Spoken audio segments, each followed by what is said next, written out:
laascaanood waxay ku tahay Soomaaliland bay wax ku tahay haddii Soomaaliland ay ka hoos baxdo waxa ma noqonayso waa loo gaay shalay sidee koob iyo 30 sano ee qaranka Jamhuuriyadda Soomaaliland ha u jiro ayay laascaanood wax noqotay awal laakiin waa looga bay haysan leed inta ugu yari waa leed may haysan leed laakiin maanta dawladda qaranka Jamhuuriyadda Soomaaliland wax walba geysay waxa horumar ka socdo wada argaysa in gobolada qaranka Jamhuuriyadda Soomaaliland ay la tartamayso wad ogta taana waxa suura gelisay qarannimada Jamhuuriyadda Soomaaliland marka beesha dhumaanta waxaan leeyahay war qarankan bad wax ku tiyin Soomaaliland inta ay jirto waxay heedaan laascaanood runtii horta iyada dan ku qabto ee Soomaaliland dan kuma qabto waa loo gahay maanta laascaanood horumar ka jiro haddii caafimaad noqoto hadday noqoto maxay haydaanay waxbarasho hadday noqoto leyd hadday noqoto biyo oo maanta guri walba laascaanood kamida waxa ku jiro qasab biyo shalay kuma jiray waa leyd ma ilahayn shalay waxaad arkaysaa inta wado ee ka dhisan maanta laascaanood ee dibaabadaha la marinayo ee baranada la dhex socdo ee shalay ma ilahayn maxay haydaan ilaamiyada quruxda badan leh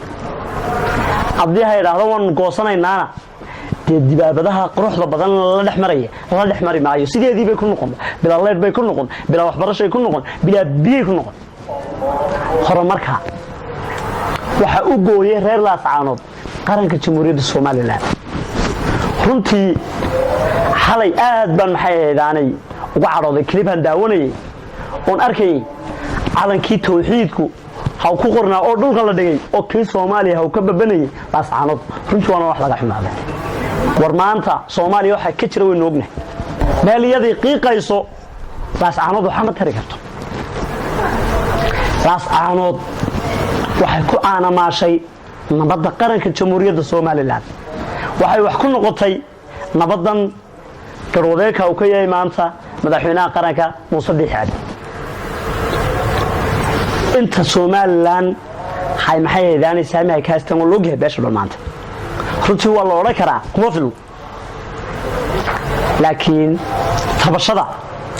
laguma raadiyo qori wax lagu raadiyaa waxyaalo kale maamul lacayb waa tiri karaa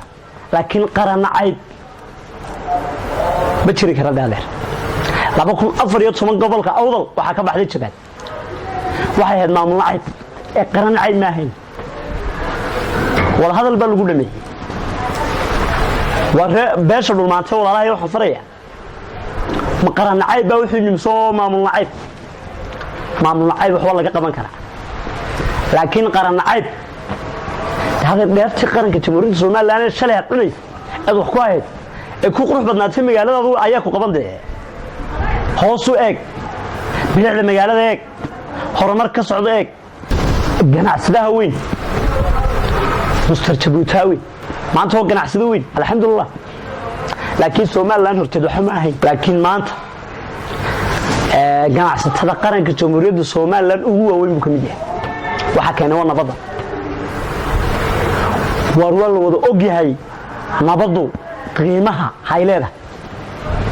in Jabuutawi maanta hadii uu ka go'aday Soomaaliland hantidiis badal meesha ilmaadiradii baa boobay cashuurta laga qaado ee lagu ilaaliyo waxaaga way dawladnimadu way qarannimadu magacayo maxay ahayn shaqada leedahay waxaad ku yeelatay qaranka Jamhuuriyadda Soomaaliland horteed maad lahayn war nabadda meel aynu uga soo wada jeesano war qarannimada meel aynu uga soo wada jeesano dal jacaylnimada meel aynu uga soo wada jeesano koob iyo 30 sano ka hor halkii aynu ka soo gudubnay inaynu ku noqono maanta waa yaandar